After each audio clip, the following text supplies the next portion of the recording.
For a long time, I used to say about the semantic web that it sounded neat, but I don't understand it. And to go a little deeper than that, what I found is every time I would start trying to learn something about the semantic web, I would end up reading these sort of very long, dry, abstract, theoretical policy documents that I felt were unrealistic and didn't tell me what I'm supposed to do.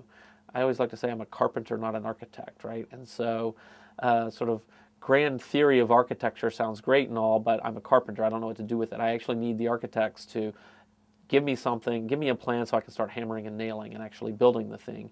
And we're actually getting closer to that now. And I think a lot of the ideas around the semantic web are beginning to come to fruition. We have lots of people doing things like tagging photos at Flickr or adding articles to categories at Wikipedia. Those are the kinds of things that people are beginning to generate data, metadata that's machine readable and usable by computers to help us find and navigate and do all that kind of cool stuff.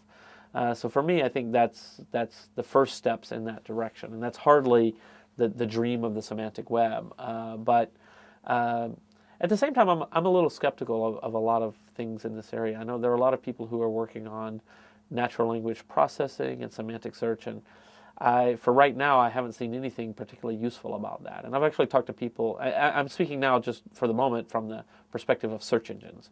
I've talked to some people at Google who share that sentiment. I don't know if everybody at Google does. For all I know, they're working on a top secret natural language processing program. But to say, keyword-based searching where the machine doesn't even attempt to understand what the document is about actually works pretty well. And it having the ability for a machine to read a document and understand it in some vague sense doesn't seem to be particularly helpful for most of the real problems that we face in search. So at least for right now, given that the technology is very limited in scope, I just don't see it.